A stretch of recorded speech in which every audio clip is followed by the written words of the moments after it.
أشهد أن لا إله إلا الله وحده لا شريك له وأشهد أن محمدا عبده ورسوله أما بعد فأعوذ بالله من الشيطان الرجيم بسم الله الرحمن الرحيم الحمد لله رب العالمين الرحمن الرحيم مالك يوم الدين إياك نعبد وإياك نستعين اهدنا الصراط المستقيم صراط الذين أنعمت عليهم غير المغضوب عليهم ولا الضالين يا أيها الذين آمنوا كتب عليكم الصيام كما كتب على الذين من قبلكم لعلكم تتقون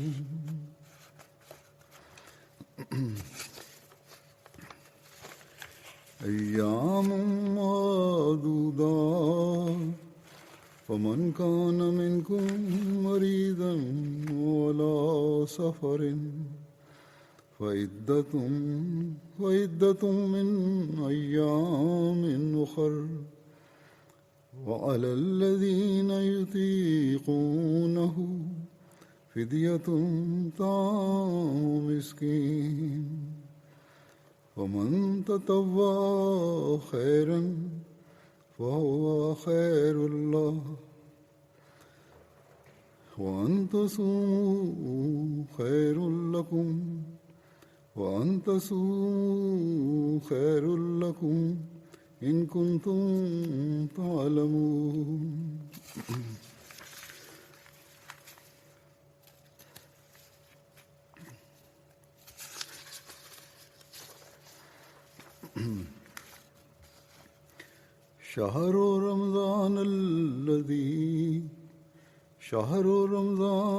شهر رمضان الذي أنزل فيه القرآن هدى للناس وبينات من الهدى والفرقان فمن شهد منكم الشهر فليصم ومن كان مريضا على سفر فعدة من أيام أخر يريد الله بكم اليسر ولا يريد بكم العسر ولتكملوا العدة ولتكبروا الله على ما هداكم ولعلكم تشكرون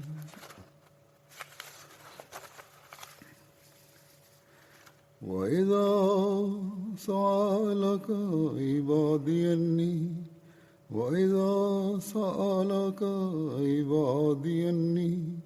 فإني قريب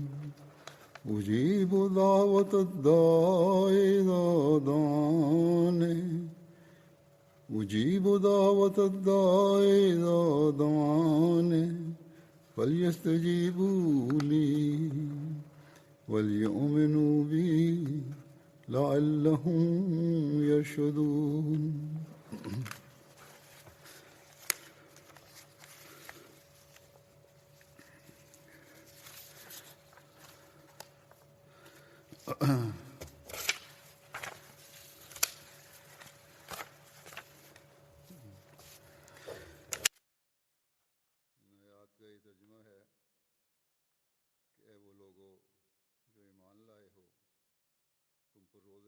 तरह फ़र्ज़ कर दिए गए हैं जिस तरह तुमसे पहले लोगों पर फ़र्ज़ किए गए थे ताकि तुम तकवा इख्तियार करो।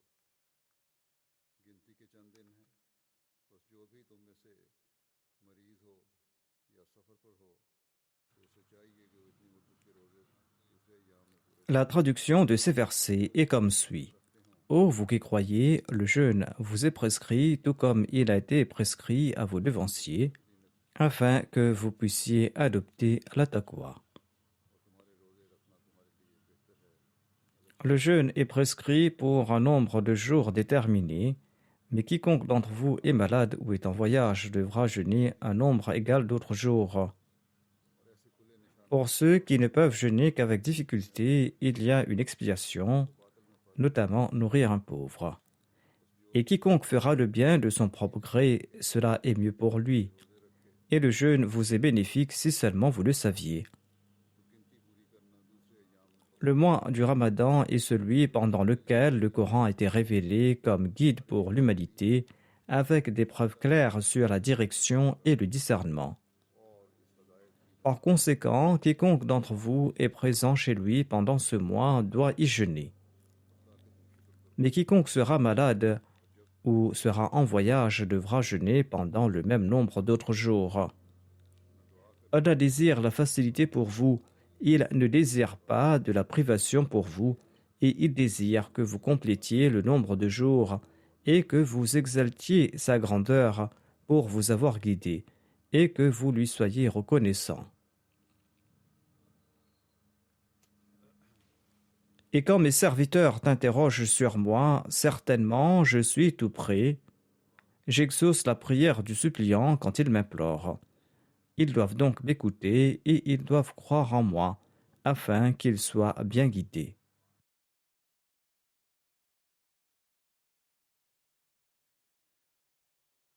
अल्लाह ताला के फजल से इस साल फिर हमें माह रमज़ान में से गुजरने का मौका मिल रहा है। Par la grâce d'Allah, pour une année de plus, nous avons l'occasion de connaître un autre Ramadan. N'oublions jamais que vivre et passer par un autre Ramadan ne suffit pas.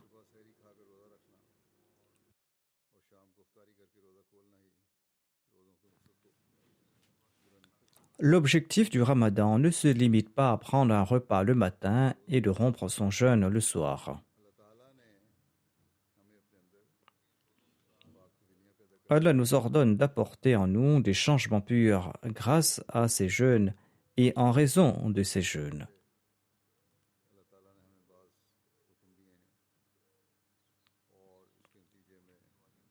Allah nous a donné des instructions en référence aux jeûnes et il nous donne aussi la bonne nouvelle de sa proximité et de l'exaucement de nos prières si nous respectons ses instructions. J'ai cité quelques versets dans lesquels Allah attire notre attention sur l'obligation des jeûnes du Ramadan.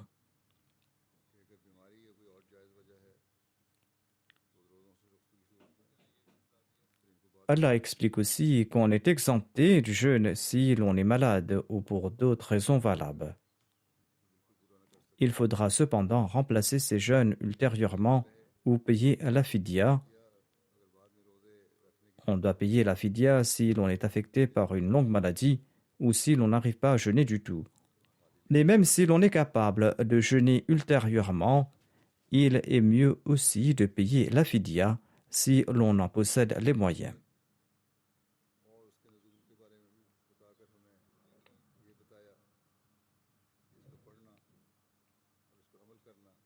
Ensuite, ces versets évoquent l'importance du Saint-Coran et sa révélation. Ces versets nous informent qu'il faudra lire le Saint-Coran, qu'il faudra mettre en pratique ses préceptes. Ce sont là autant de moyens pour renforcer la direction et renforcer notre foi. C'est aussi un moyen pour établir une relation avec Dieu et c'est un moyen pour comprendre ses préceptes. Ensuite, dans ces versets, Allah demande au saint prophète Mohammed à lui d'offrir cette bonne nouvelle aux croyants. Ô prophète, dit-il, je suis proche de mes serviteurs et j'entends et j'exauce leurs prières.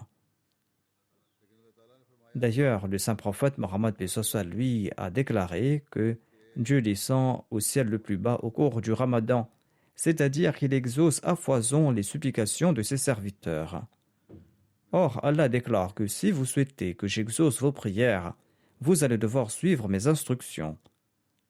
Vous allez devoir suivre mes commandements. Et ce, pas uniquement au cours du mois du Ramadan, mais ces vertus devront faire partie intégrante de votre vie et vous allez devoir renforcer votre foi. Ainsi, il existe certaines conditions pour l'exaucement des prières. Lorsque nous allons embellir nos prières en accord à ces conditions, eh bien, Allah se rapprochera de nous et Allah exaucera aussi nos prières.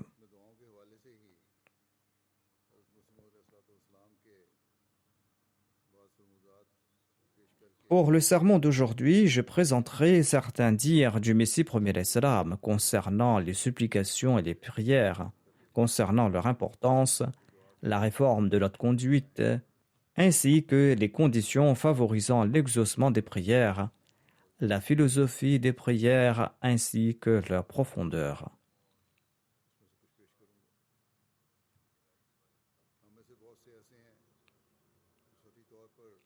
Beaucoup parmi nous prient de manière superficielle, pour ensuite déclarer que Dieu n'a pas exaucé nos prières. C'est comme s'ils avaient demandé à Dieu d'accomplir une tâche qui lui incombait, une tâche qu'il était obligé d'accomplir. C'est comme si, qu'Allah nous en préserve, Allah est obligé de nous obéir.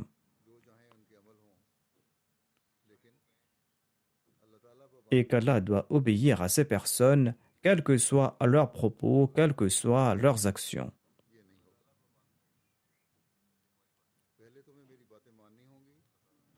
Allah a expliqué clairement ici que cela ne se fera pas.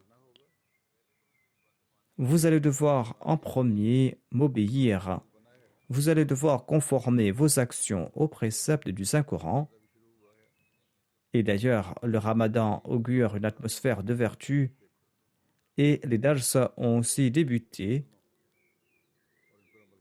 Vous allez devoir prendre en considération mes directives et mes ordres. Vous allez devoir réfléchir et vous allez devoir écouter ces conseils et vous allez devoir les traduire dans la pratique. Vous devez examiner votre foi et voir à quel point elle est forte. Face à une difficulté ou face à une épreuve, votre foi n'est-elle pas en train de chanceler? En tout cas, c'est l'homme qui doit faire le premier pas dans ce domaine.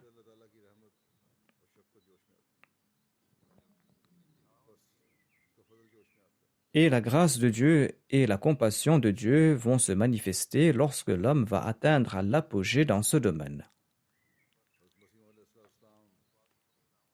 Il est crucial pour nous de saisir ces points.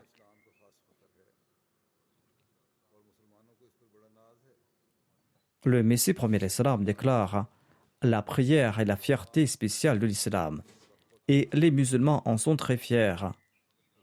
Mais rappelez-vous, la prière n'est pas synonyme de parole en l'air. La prière vise à emplir le cœur de la crainte de Dieu et de faire en sorte que l'âme du suppliant coule telle de l'eau sur le seuil divin.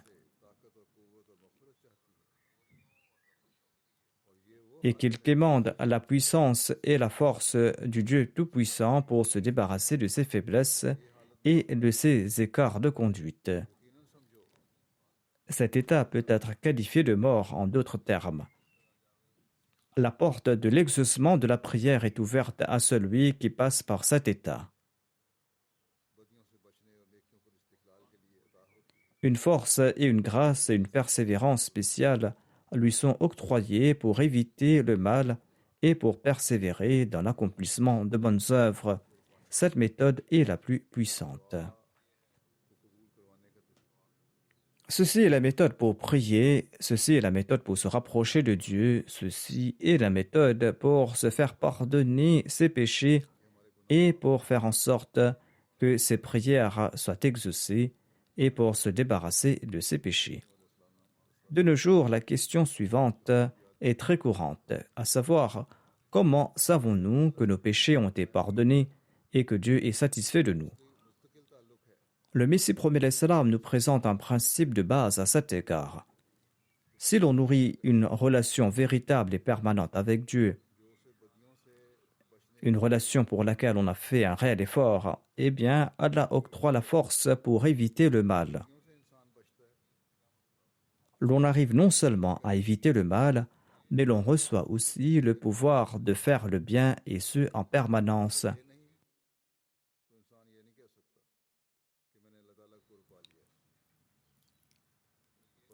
Si cela n'est pas le cas, l'on ne pourra affirmer que l'on jouit de la proximité de Dieu.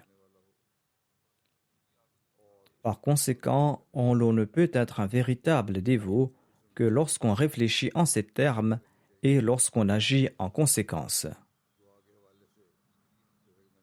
Et nous devrons œuvrer en ce sens au cours de ce ramadan. Je vais vous présenter quelques conseils du Messie promet l'Islam concernant la prière. Le Messie promet l'Islam explique ainsi la question de l'exaucement de la prière. Il déclare la question de l'exaucement de la supplication est en fait une branche du problème de la prière. Logiquement, celui qui n'a pas compris l'essence aura des difficultés à comprendre les branches. Celui qui n'a pas compris l'essence aura des difficultés à comprendre les branches. Pour comprendre quelque chose, il faudra saisir la base, il faudra comprendre la base. Si l'on ne comprend pas l'essentiel, l'on ne pourra pas comprendre les points annexes et les autres commentaires.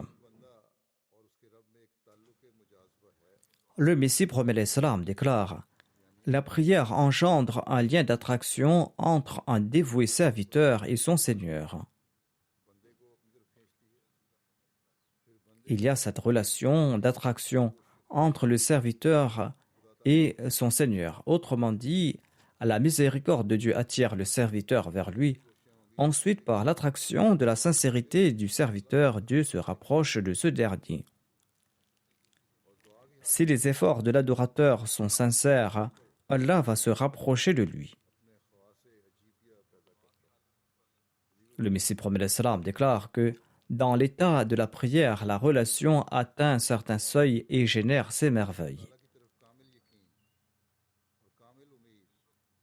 Et quand l'adorateur est dans une situation difficile et qu'il s'incline vers Dieu avec une foi parfaite, une espérance parfaite, un amour parfait, une loyauté parfaite, un courage parfait, et qu'il affine sa conscience au maximum, et qu'il se débarrasse de ses négligences, et qu'il avance dans la voie de l'immolation de l'âme, eh bien il va contempler la cour de Dieu, et il ne va pas voir de partenaire avec Dieu. Et son âme repose sa tête sur ce seuil. C'est-à-dire qu'il ne voit que Dieu et Dieu uniquement, tout disparaît de sa vue, aucune chose au monde n'a d'importance à ses yeux, il ne voit que Dieu et personne d'autre.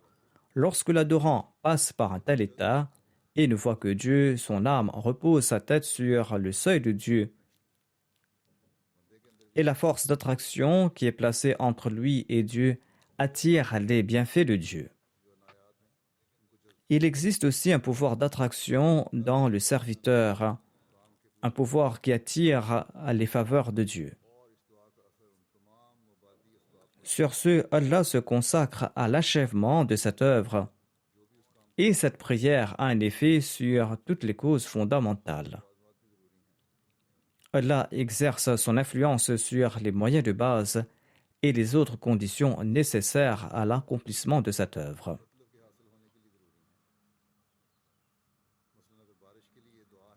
Le Messie prophète l'Islam déclare: ceci donne lieu aux moyens nécessaires pour atteindre cet objectif.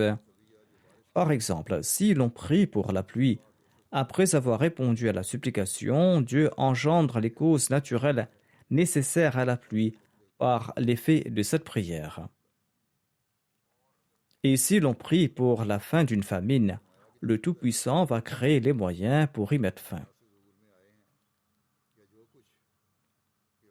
Le Messie promet l'Islam affirme: plusieurs milliers de miracles sont apparus par l'entremise des prophètes, où tous les miracles et les prodiges accomplis par les saints jusqu'à ces jours découlent en fait des supplications. Et souvent, ces merveilles montrent la puissance de Dieu le Tout-Puissant, et ce grâce à l'effet des prières.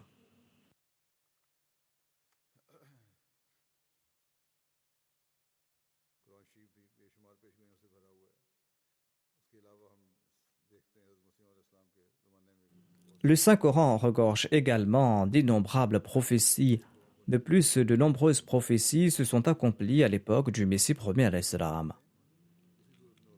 Nombre de ces paroles se sont accomplies, nombre de personnes pieuses ont vu des rêves pieux qui se sont accomplis. Tout cela démontre l'effet des prières et ces événements ont lieu lorsque le serviteur s'incline sincèrement devant Dieu. Le Messie promet l'Islam déclare: Allah affirme dans le Saint-Coran: Walladhina jahadu fina lanahdiyannahum subulana. Et quant à ceux qui font des efforts pour notre cause, eh bien, nous les dirigeons vers nos voies. L'adorateur en premier doit entreprendre des efforts, et cette responsabilité lui incombe en premier. Ceci est une promesse, et d'autre part, il y a la prière Ihdina surat al-Mustaqim, c'est-à-dire guide-nous sur le droit chemin. Allah a fait la promesse que si vous faites des efforts, je vous guiderai sur le droit chemin, et d'autre part, il nous a aussi enseigné la prière Ihdina surat al-Mustaqim, à savoir guide-nous sur le droit chemin. Voilà l'objectif de l'homme, et il doit supplier Dieu en ces termes avec insistance et ardeur, tout en espérant être de ceux qui ont progressé et de ceux qui ont acquis le discernement. L'homme ne doit pas quitter ce monde en étant dépourvu de discernement et en étant aveugle spirituellement. D'ailleurs, Allah déclare: Man kana fi hadhihi a'ma fahuwa fil akhirati a'ma. À savoir, celui qui est aveugle ici-bas sera aveugle dans l'au-delà. Celui qui est aveugle spirituellement ici-bas le sera dans l'au-delà. Celui qui s'est empêtré en ce monde et qui n'a pas reconnu Dieu ou n'a pas reconnu la sagesse de la prière ou leur effet, et celui qui se voue corps et âme à ce monde ne profitera pas de la proximité divine dans l'autre monde.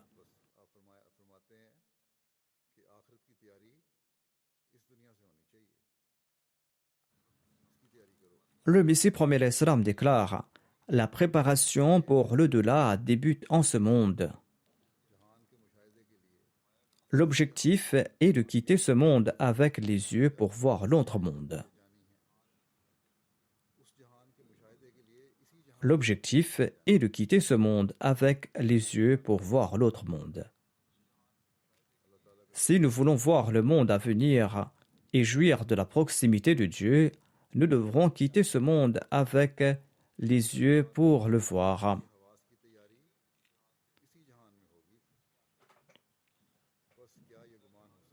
La préparation des sens pour ressentir le prochain monde se fera ici-bas. Est-il possible qu'Allah fasse une promesse et qu'il ne la respecte pas? Il affirme que l'aveugle signifie celui qui est dépourvu de connaissances spirituelles et de plaisirs spirituels. Celui qui est né dans une famille musulmane et suit aveuglement l'islam. Sa foi est aveugle et il n'accomplit aucune œuvre. Il se dit musulman tout simplement parce qu'il est né dans une famille musulmane. Il se dit musulman tout simplement parce qu'il est né dans une famille musulmane. De même, un autre se dit chrétien tout simplement parce qu'il est né dans une famille chrétienne. C'est pourquoi pareil individu n'a aucun respect pour Dieu, son messager ou le Coran. D'ailleurs, son amour pour la religion est douteux. L'amour de la religion de celui qui suit la religion aveuglement est également douteux. Il fait partie de ceux qui calomnient Dieu et son messager. La seule raison est que pareille personne ne possède pas d'œil spirituel. Il nourrit aucun amour pour la religion.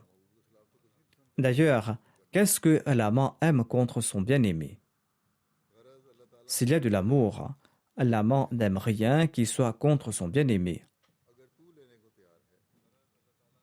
Allah affirme: Je suis prêt à offrir la religion si vous êtes prêts à la prendre. La prière est donc la préparation pour suivre ses conseils.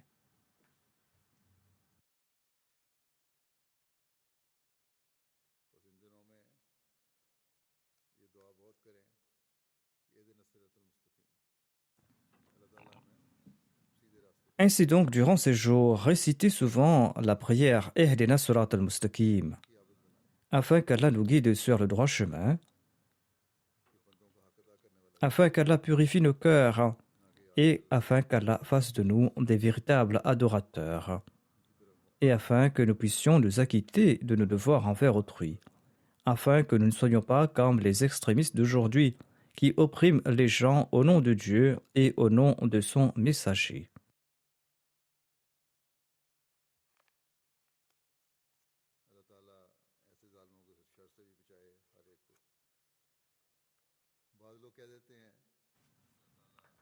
Qu'Allah protège tout le monde du mal de tels oppresseurs.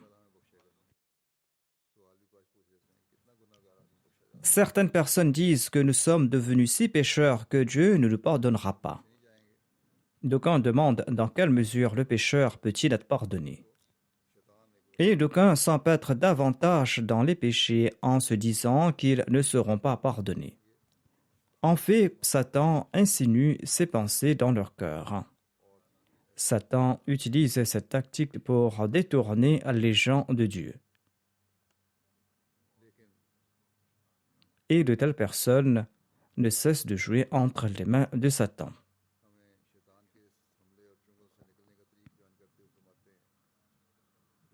Le Messie premier d'Islam nous explique comment éviter les attaques de Satan et comment sortir de ses griffes. Il explique que le pécheur ne doit jamais cesser de prier en pensant à ses nombreux péchés. Ne cessez pas de prier en pensant que vos transgressions sont légion. Le Messie premier d'Islam déclare: la prière est un antidote. À la fin, le pécheur, à travers ses prières, ressentira du dégoût pour ses transgressions. La prière est le remède pour éviter les péchés. Lorsque vous prierez constamment, vous commencerez à haïr le péché. Satan prendra la fuite. Ceux qui sont plongés dans les transgressions et désespèrent de l'exaucement de la prière et ne se repentent pas, ni en fin de compte les prophètes et leurs effets sanctifiants, et ces gens se détournent de la religion. Pareil individu se détourne de la religion, ensuite il se détourne des prophètes pour sombrer dans l'athéisme. Ainsi, l'islam offre une lueur d'espoir à ceux qui sont plongés dans les péchés.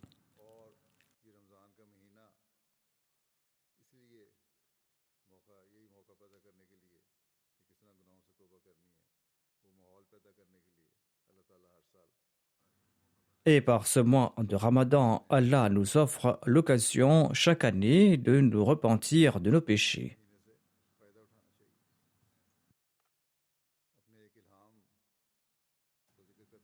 Ainsi donc, il faudra profiter de ce mois.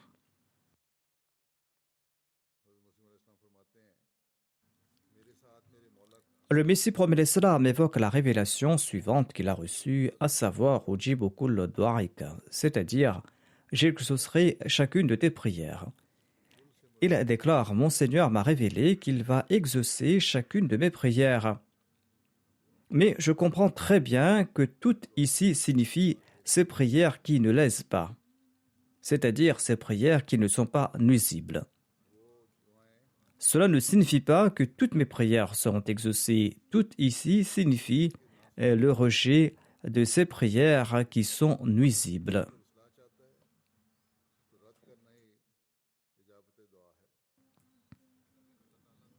Mais si Allah souhaite l'éducation morale et la réforme, le rejet de cette supplication est en fait son exaucement.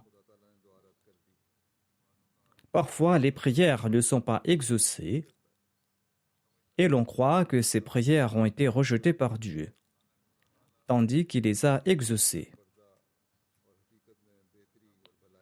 Le rejet de cette supplique est en fait son acceptation. Dans son cas, dans l'invisible et dans la réalité, le rejet de la prière est en fait son acceptation. Son bien-être réside en fait dans le rejet de cette supplique. L'homme est myope et il n'est pas clairvoyant, et il se contente de ce qui est apparent. Et quand il implore Dieu et qu'en apparence sa supplication n'a pas été fructueuse, il ne doit pas douter de la personne de Dieu et il ne doit pas s'imaginer que sa prière n'a pas été exaucée. Dieu écoute les prières de tout le monde. Il affirme en effet « Ud'uni astajib lakum ». Le secret et le mystère est que la bonté et la bienveillance à l'égard du suppliant exigent que sa prière soit rejetée dans ces cas. Le Messie premier l'Islam s'appesantit sur le même thème en ces termes. Il déclare « Voici le principe de la supplication. Allah n'est pas obligé de les exaucer selon nos estimations et nos souhaits. Une mère éprouve une grande affection pour son enfant et ne désire pas que son enfant souffre. Cependant, si l'enfant insiste et pleure pour qu'on lui mette entre les mains un couteau aiguisé ou un tisson de feu brûlant, la mère, en dépit de son amour sincère et de sa compassion, va-t-elle exaucer les souhaits de son enfant pour brûler sa main, pour le couper? Certainement non. Tel est le principe de l'exaucement de la prière. J'en ai moi-même fait l'expérience, dit le Messie premier d'Islam. La supplication n'est pas exaucée quand elle comporte un aspect nuisible. C'est-à-dire, toutes mes prières ne sont pas exaucées. Allah sait le mieux et il connaît l'invisible. Si ma prière comprend un aspect nuisible, eh bien, cette prière ne sera pas exaucée.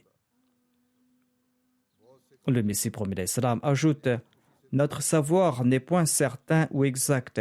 Ceci est facile à comprendre. Nous jugeons bénite nombre de nos œuvres croyant que leur résultat sera positif.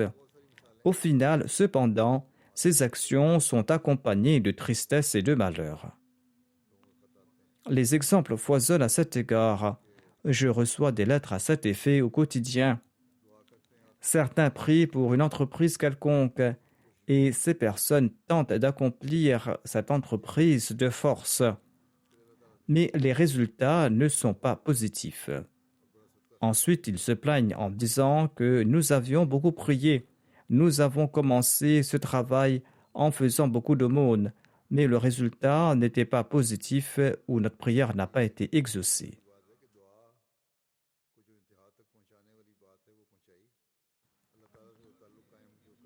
Premièrement, l'on doit se demander si l'on a poussé ces supplications à leur apogée.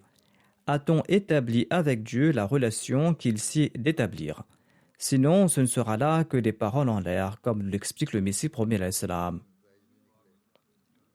Si la supplication a été poussée à l'extrême et qu'Allah l'a rejetée et que cette prière n'a pas été fructueuse, ceci était en fait en accord à la sagesse d'Allah et c'était dans l'intérêt de l'homme.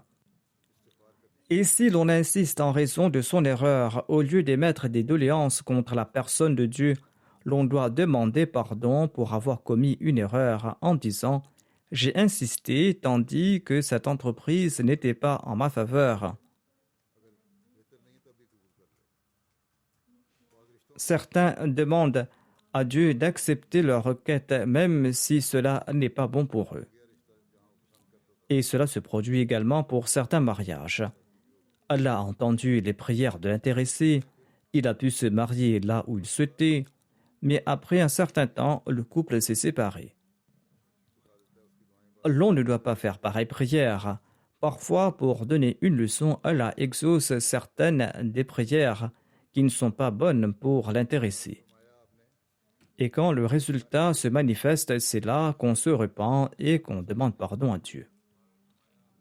Le Messie promet l'Islam déclare « Ainsi, nous ne pouvons affirmer que nos désirs sont tous légitimes. L'homme, en raison de sa nature, commet des erreurs et il est oublieux. L'homme commet des fautes.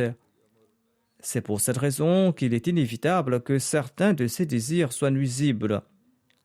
Et il serait contraire à la rahma, à la miséricorde de Dieu, d'exaucer ses moindres souhaits. Certains désirs sont nuisibles. Et si l'on est le bien-aimé de Dieu, celui-ci n'acceptera pas ses prières qui sont contraires à son statut de miséricordieux. Allah ne laisse pas souffrir ainsi ses bien-aimés. Le Messie promet l'Islam déclare « Il est certain que Dieu entend les prières de ses serviteurs et qu'il les exauce. »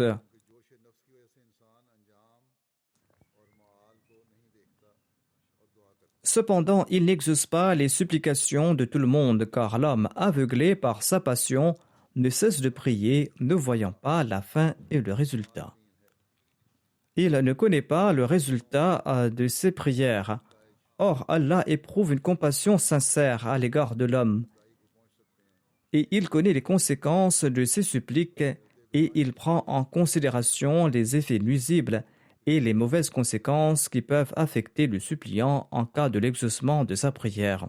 Et il rejette ainsi cette supplication. Le rejet de cette supplication est en fait son exaucement. Ceci est le principe de Dieu à l'égard de ses proches. Le rejet de cette prière est en fait son acceptation. Allah exauce les prières qui protègent l'homme des accidents et des malheurs. Il rejette ces prières qui lui sont néfastes. C'est là leur exaucement. À maintes reprises, j'ai reçu cette révélation, j'exaucerai toutes tes prières. En d'autres termes, toute prière qui est avantageuse est exaucée par Dieu. Ceci est l'explication fournie par le Messie promet l'Islam. La prière avantageuse sera exaucée par Dieu. Le Messie promet l'Islam affirme « Quand cette idée me traverse le cœur, mon âme est emplie de joie et de sérénité.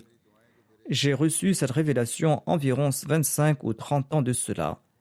J'étais très heureux qu'Allah acceptera certainement mes prières en ma faveur ou en faveur de mes amis. Et je me suis dit qu'il faut éviter toute avarice dans cette affaire parce que c'est une récompense divine. Et Allah déclare à propos des muttaqis wa mimma razaqnahum yunfiqun, à savoir qu'ils dépensent de ce dont nous les avons pourvus. Et j'ai comme règle en faveur de mes amis qu'ils me font des rappels à ce sujet, qu'ils soient confrontés à des difficultés ou pas.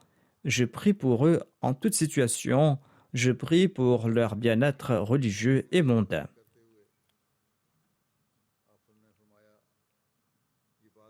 Le Messie promet l'Islam explique ainsi les conditions pour l'exaucement des prières. Il déclare « Sachez que l'exaucement des supplications est régi par plusieurs conditions. Certaines concernent ceux qui prient et d'autres s'appliquent à ceux qui font des requêtes de prière à autrui. Celui qui fait des requêtes de prière à autrui doit craindre Dieu à tout instant. C'est un point très important. Celui qui fait des requêtes de prière à autrui doit à tout instant craindre Dieu. Et ils doivent craindre Dieu parce qu'il est indépendant. Il faut toujours craindre Dieu et il faut adopter une attitude conciliante et empreinte de crainte de Dieu. Ceci est important. Il faut adopter une attitude conciliante et empreinte de crainte divine. Ces personnes doivent, par l'entremise de leur taqwa et à leur conduite, plaire à Dieu. Sur ce, la porte de l'exaucement des prières s'ouvriront à ces personnes. Quand ces conditions seront respectées, Allah va exaucer les prières. Et s'il s'attire la colère divine, si ces gens se brouillent avec Dieu, si ces personnes ne suivent pas les commandements de Dieu, si ces personnes ne s'acquittent pas de leurs devoirs envers Dieu et envers autrui, eh bien leur méchanceté et leurs péchés seront des obstacles dans la voie de l'exaucement des prières en leur faveur. La porte de l'acceptation de la prière est fermée pour pareille personne.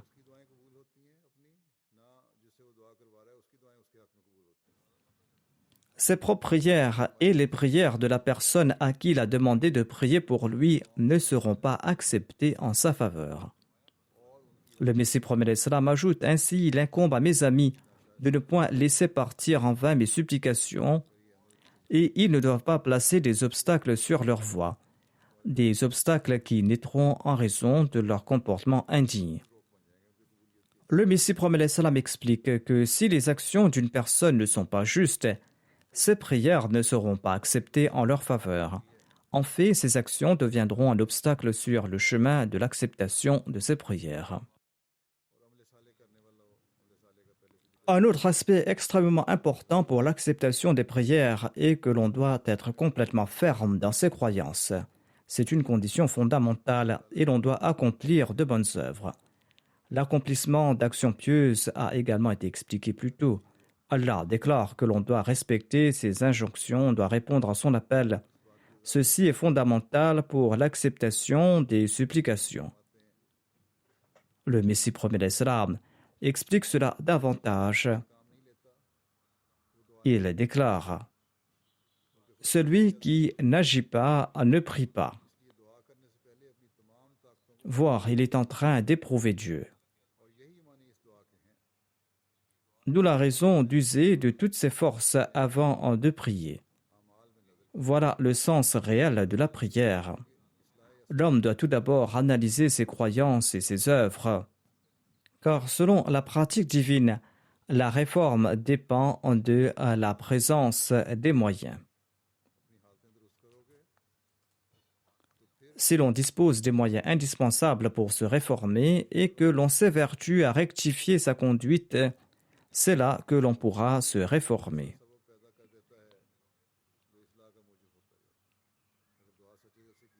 Le Messie promet l'Islam déclare: il crée des moyens qui sont à la cause de la réforme de l'intéressé. Si l'on prie avec une grande sincérité, eh bien Allah va engendrer des moyens permettant de provoquer cette réforme. Le Messie promet l'Islam ajoute: ceux qui affirment que les œuvres sont superflues parce qu'ils ont prié doivent réfléchir à ce propos. Ils sont des imbéciles. La supplication est en soi un moyen secret qui engendre d'autres moyens. La clause Iyyaka na'budu, c'est toi seul que nous adorons, précède la supplication, c'est toi seul que nous implorons à l'aide. Et ceci explique précisément ce point. En d'autres termes, nous implorons Allah seul et nous cherchons son aide pour l'accomplissement de nos tâches. Ainsi, nous constatons qu'Allah crée les moyens selon sa pratique. Allah crée les moyens pour l'homme.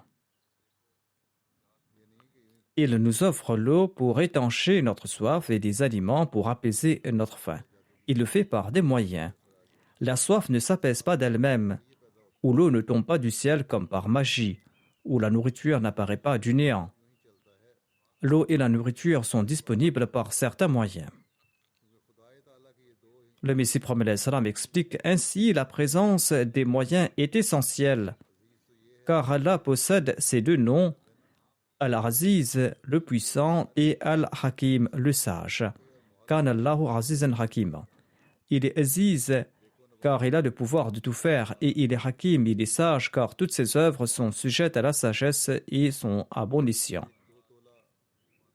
Les plantes et les minéraux possèdent des propriétés. Quelques grammes de turpette, une plante médicinale, peuvent causer une purge. Il en est de même de la scamonée. Dieu possède le pouvoir d'occasionner une purge sans l'usage de moyens ou d'étancher la soif sans l'eau. Elle a le pouvoir de causer une purge sans l'usage de moyens ou d'étancher la soif sans l'eau. Mais il souhaite aussi accorder la connaissance des merveilles de la nature. Il souhaite accorder la connaissance des merveilles de sa nature, car autant l'on accroît ce savoir, autant l'on sera au courant des attributs de Dieu. permettant ainsi de se rapprocher davantage de Dieu. Grâce à la médecine et à l'astronomie, nous découvrons des milliers de qualités présentes dans la nature. Si l'on réfléchit d'un point de vue spirituel, pour un scientifique qui croit dans l'unicité de Dieu, eh bien, tous ces différents aspects de la création ou toute découverte qu'il fera sera une preuve de l'existence d'Allah et sera ainsi un moyen pour renforcer sa foi. Cependant, un athée, quant à lui, va affirmer que tout cela n'est qu'une simple coïncidence. Le Messie promet l'Islam déclare que la raison pour laquelle Dieu a révélé les merveilles de la nature est pour que l'on comprend que tout a un but dans la vie. Ensuite, le Messie promet l'Islam déclare que mes suivants adoptent la voie de la taqwa, car la taqwa résume la charia. Si l'on souhaite décrire la charia, eh bien l'essence de la charia est la taqwa. La taqwa comporte plusieurs étapes. Or, si le chercheur est sincère et s'il parcourt la première étape avec constance et sincérité, il atteindra un niveau très élevé en raison de sa droiture et en raison de sa sincérité. Allah déclare « Innama yataqabbalu Allahu minal muttaqin » Allah exauce les prières des muttaqis. C'est là une promesse divine.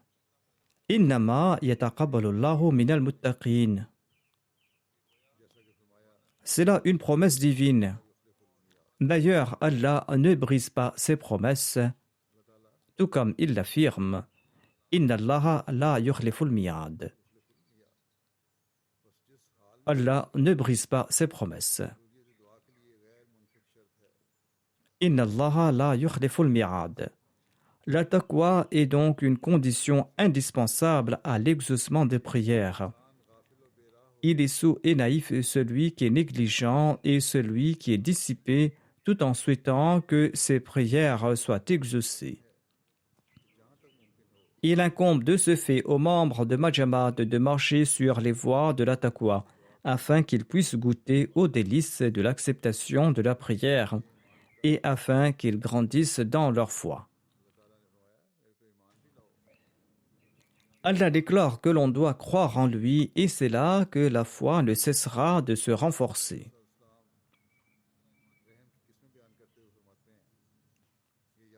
Le Messie premier l'Islam explique ici-bas les diverses formes de la miséricorde divine. Il déclare qu'il existe deux formes de miséricorde divine.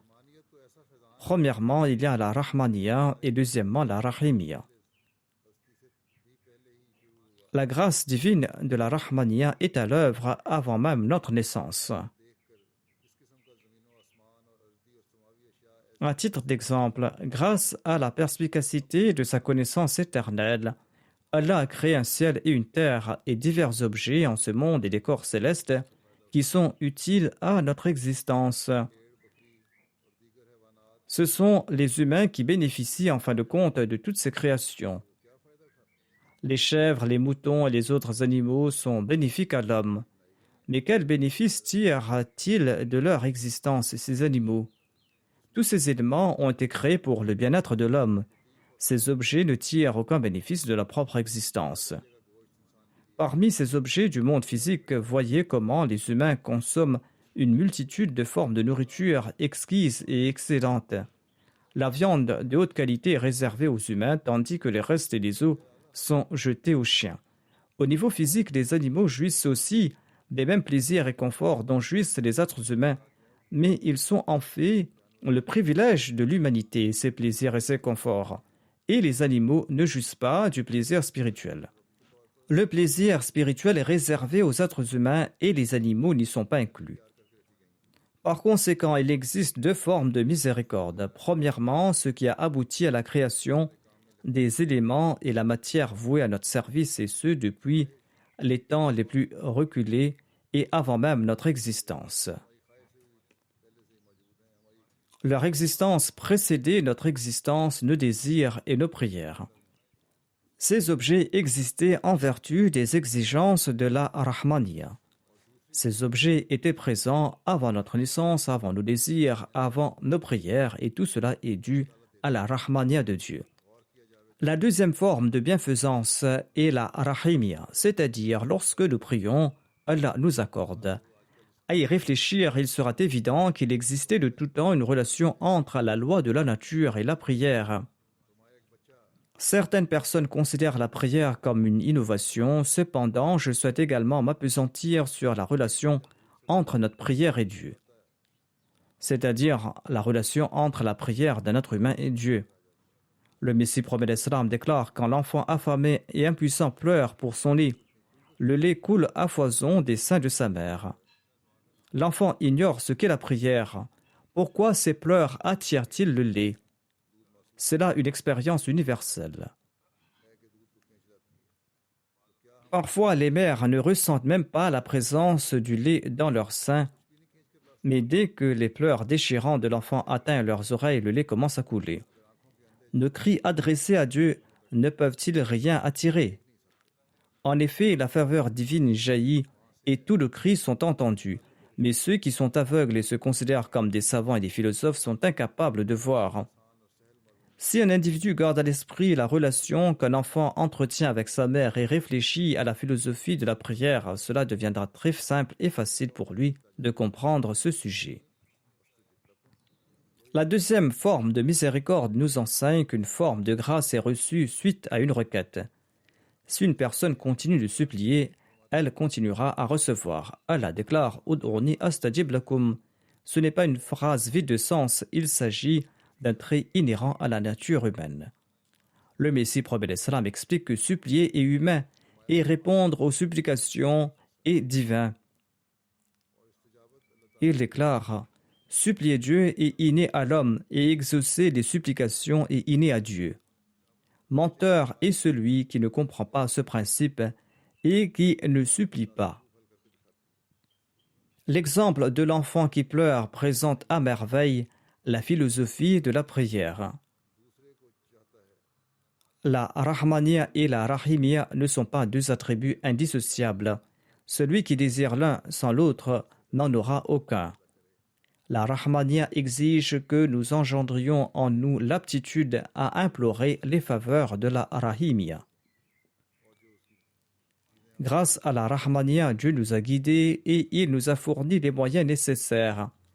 Et il nous accorde la force pour ce que nous devons recevoir en nous suppliant. La Rahmania nous offre les moyens de le supplier et de chercher sa grâce. Le Messie prophète d'Islam déclare: celui qui n'agit pas de la sorte fait preuve d'ingratitude envers Dieu pour ses faveurs. Iyyaka na'budu signifie nous t'adorons tout en ayant recours aux moyens que tu as mis à notre disposition.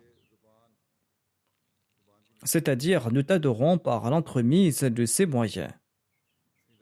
Le Messie prophète d'Islam présente ici l'exemple de la langue. La langue est composée de nerfs, de veines et de muscles et de glandes salivaires. Si la langue n'était pas ainsi faite, il serait impossible de s'exprimer. Quand la langue est asséchée ou si elle n'est pas humide, l'on ne peut pas parler.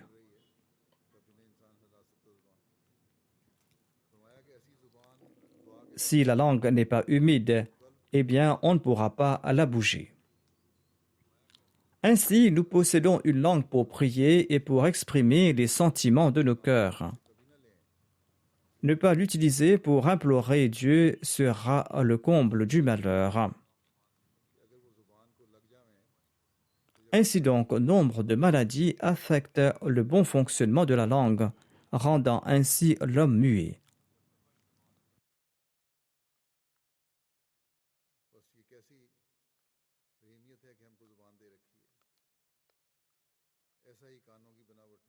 Ainsi, de par sa rahimia, Dieu nous a accordé une langue.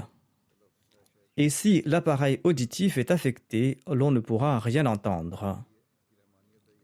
La langue est tributaire de la Rahmania de Dieu.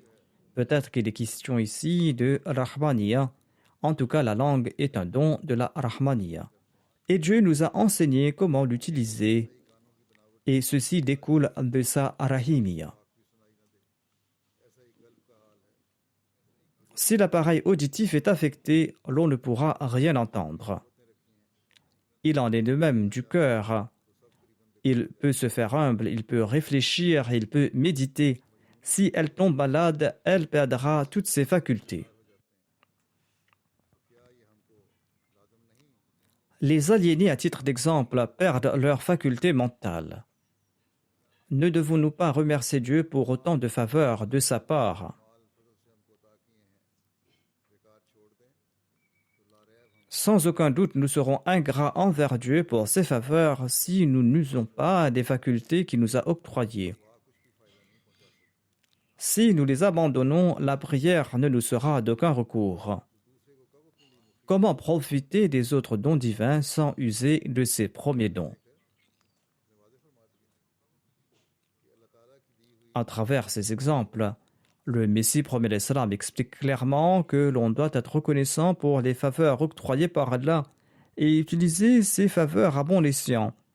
De plus, il faut implorer Allah afin de pouvoir utiliser correctement ses facultés et c'est là que l'on pourra respecter les exigences de sa servitude envers Dieu. Et ce n'est qu'à ce moment-là que l'on pourra vraiment être reconnaissant pour les faveurs divines. Et c'est cette gratitude même qui permet d'attirer à la grâce d'Allah. Et ces facultés accordées par la Rahmaniya permettent de profiter de la Rahimiyya de Dieu. Et par ce faire, on peut être témoin des merveilles de l'acceptation des prières.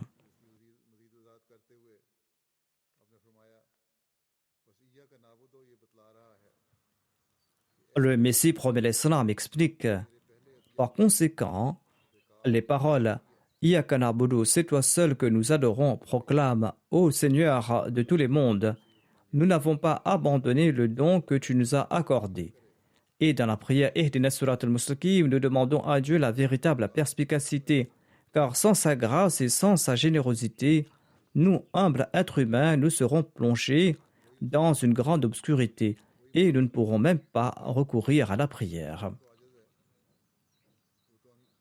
C'est la grâce d'Allah qui nous guide et c'est la grâce d'Allah qui nous accorde de l'aide. Sinon, l'homme est extrêmement faible et il s'empêtre dans le monde et dans ses ténèbres. Et pareille personne n'aura même pas la possibilité de prier. Le Messie promet l'Islam, par conséquent, tant que l'on ne tire pas profit de la grâce de Dieu qui découle de la Rahmaniya et que l'on ne prie pas, il n'y aura pas de résultat fructueux. Il faudra implorer Allah pour sortir des ténèbres. Le Messie promet l'Islam explique « J'ai découvert quelque temps de cela que même dans le droit britannique, pour garantir un prêt agricole, il faut fournir la preuve de certains actifs. Pour avoir un prêt agricole et même pour contracter un prêt immobilier ou pour une hypothèque, il faut en premier faire un paiement ou faire un dépôt ou donner une garantie. Il faut fournir la preuve de certains actifs et il faut effectuer une action préalable. Le Messie promet l'Islam déclare de même il faut garder à l'esprit la loi de la nature et se demander si nous avons fait bon usage de ce qui nous a été octroyé. Si, ayant été bénis avec la raison et le bon sens, les yeux et les oreilles, nous ne sommes pas égarés et que nous n'avons pas suivi les voies de la folie et de l'ignorance, eh bien, nous allons recevoir davantage de grâce divine si nous prions davantage. Si quelqu'un ne s'est pas égaré après avoir obtenu ses facultés et que cette personne prie, eh bien cette personne va recevoir d'autres faveurs divines. Sinon, il n'y aura que dénuement et malheur. Si on n'utilise pas à bon escient ces facultés qui nous ont été conférées, les prières ne serviront à rien et l'on sera frappé de dénuement et de malheur. Nous devons prêter une attention particulière à ce sujet. Le Messie premier l'Islam explique l'on trouve dans la loi de la nature des signes de l'exaucement de la prière. Et Dieu envoie des signes vivants à cet effet à toute époque.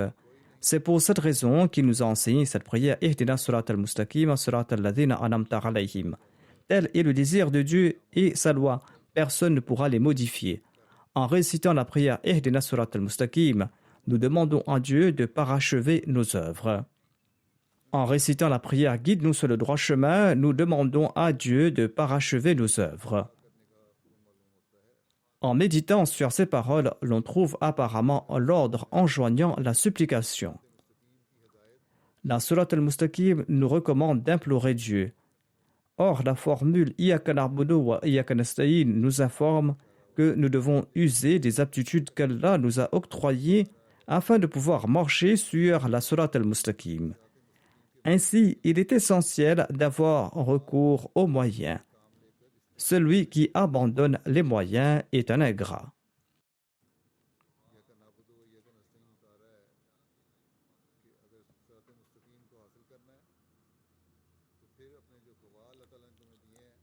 La formule Iyaka na'budu wa iyaka nasta'in nous informe que nous devons user des aptitudes qu'Allah nous a octroyées afin de pouvoir marcher sur la Surat al-Mustaqim.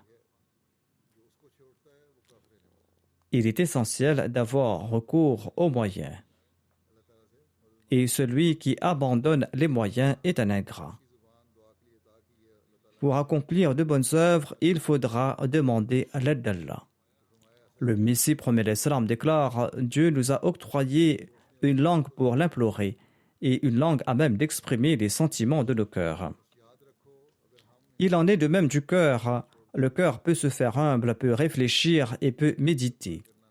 Si nous abandonnons ces moyens, la prière ne nous sera d'aucun recours. Comment profiter des autres dons divins sans user de ces premiers dons? En disant Iyaka na'budu avant Ihdina Surat al-Mustaqim, nous affirmons que nous n'avons pas abandonné et dissipé tes premières faveurs. La Rahmaniya a pour but de nous rendre aptes à profiter de la Rahimya. D'où la déclaration divine Ud'uni astajib lakum. Ce ne sont guère des paroles en l'air, elle exige à l'homme de s'élever. Supplier est une qualité innée en l'homme et celui qui ne désire pas que ses prières soient exaucées de la part de Dieu est un transgresseur. Celui qui n'implore pas Dieu est un transgresseur. Le Messie premier l'Islam ajoute « La prière offre une grande félicité. Les mots me manquent pour décrire ce plaisir et cette extase. Il faut le vivre pour le ressentir. Les premières conditions avant de pouvoir prier sont l'accomplissement de bonnes œuvres et le fait de renforcer ses croyances et sa foi. Celui qui ne corrige pas ses croyances et qui n'accomplit pas de bonnes œuvres pour ensuite prier, cette personne tente en fait de mettre Dieu à l'épreuve. La prière « Guide-nous sur le droit chemin » a pour but de parachever nos œuvres. Nous demandons ensuite à Dieu de nous mener sur la voie de ceux qui ont mérité ses faveurs. Ensuite, nous supplions « Protège-nous de la voie de ceux qui ont attiré ta colère en raison de leurs mauvaises actions. » Nous prions aussi « Protège-nous de la voie des égarés afin que nous ne soyons pas privés de ton soutien. »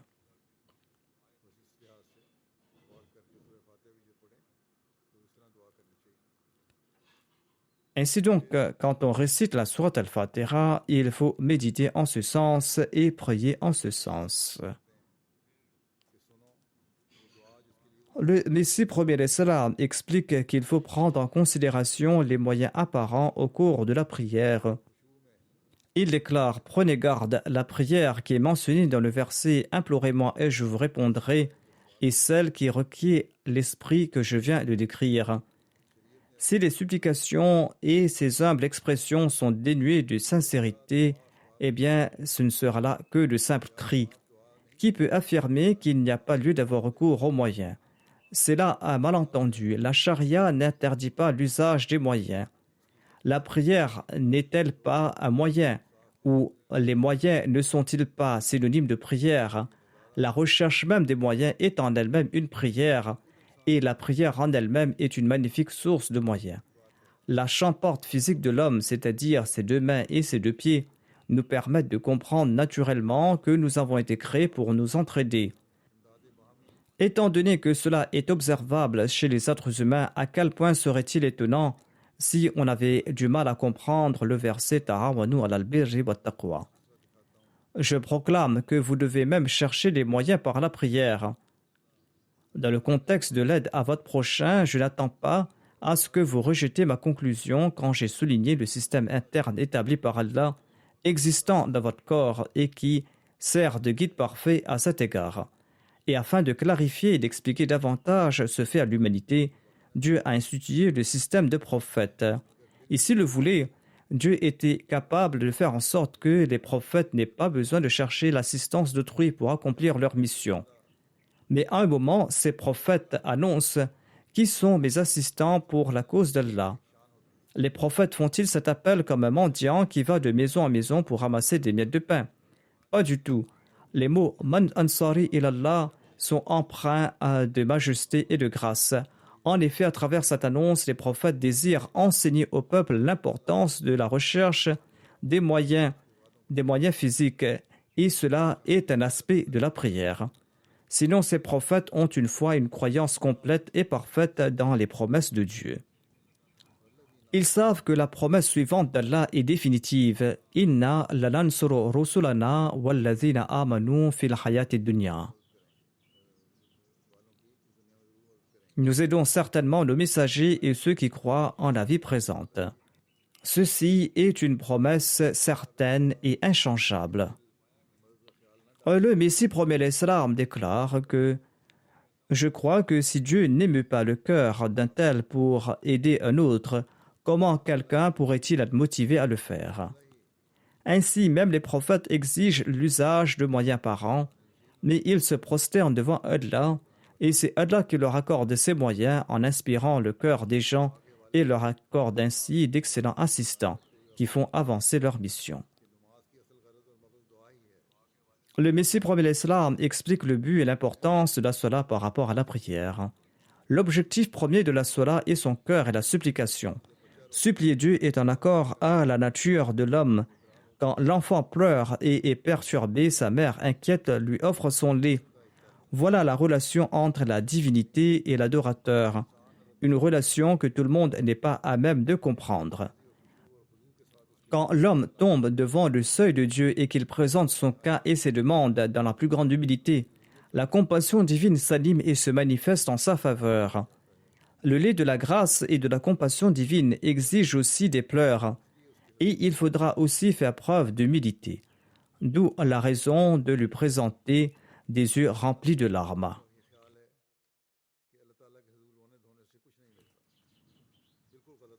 Le Messie premier l'Islam déclare « D'aucuns rejettent l'idée qu'il ne sert à rien de pleurer et de se lamenter auprès de Dieu.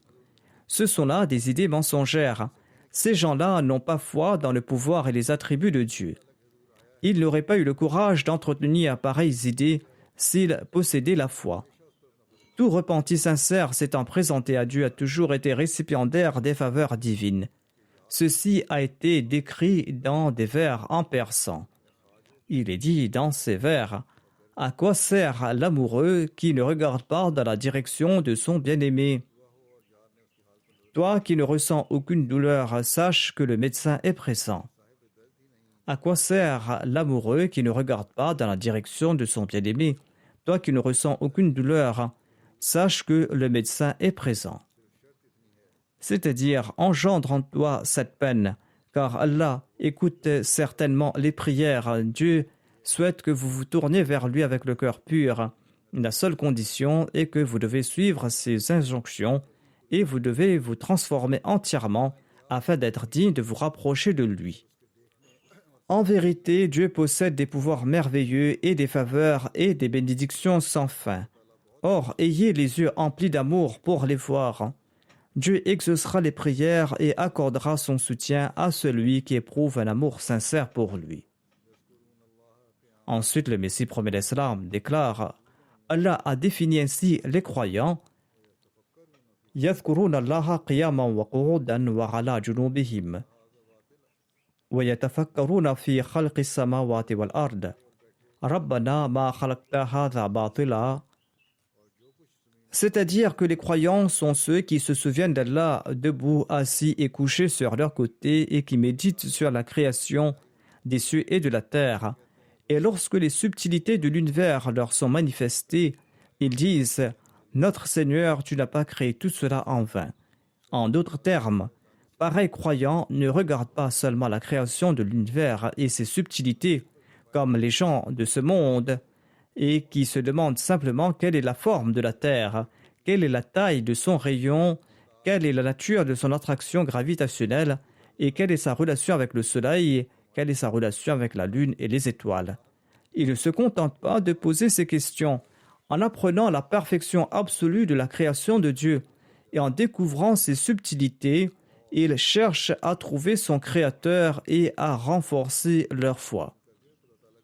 En d'autres termes, après avoir acquis la connaissance, ils se prosternent devant Dieu, tout comme je l'ai mentionné plus tôt, et ils continuent à renforcer leur foi. Et c'est là une qualité distincte d'un véritable croyant.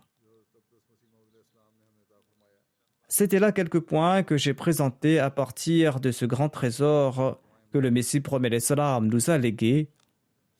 Il nous a éclairé sur l'importance de la prière, sur sa sagesse, sur sa méthode, sur sa philosophie.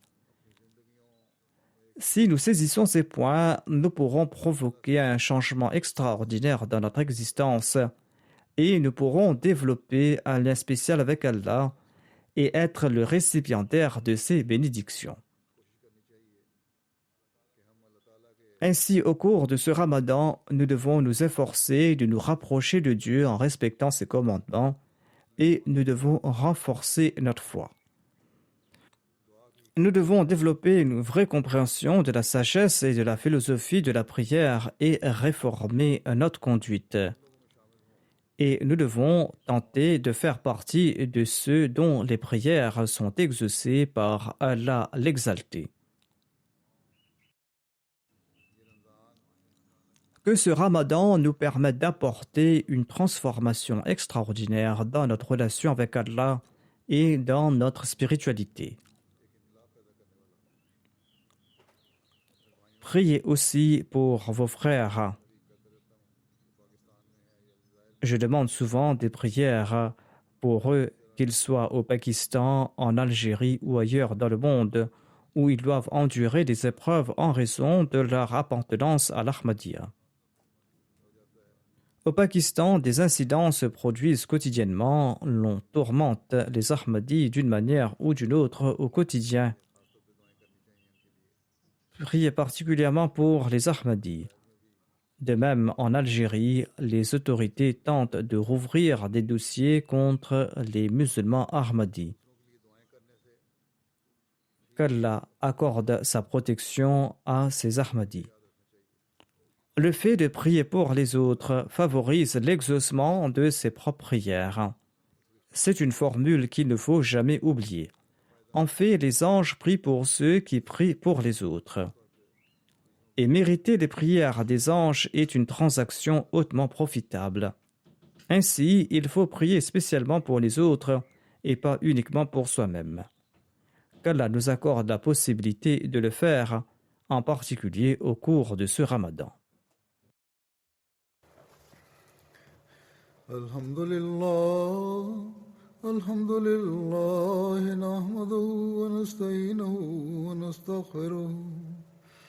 ونؤمن به ونتوكل عليه ونعوذ بالله من شرور أنفسنا ومن سيئات أعمالنا ومن يهده الله فلا مضل له ومن يضلل فلا هادي له ونشهد أن لا إله إلا الله ونشهد أن محمدا عبده ورسوله عباد الله رحمكم الله إن الله يأمر بالعدل والإحسان وإيتاء ذي القربى وينهى عن الفحشاء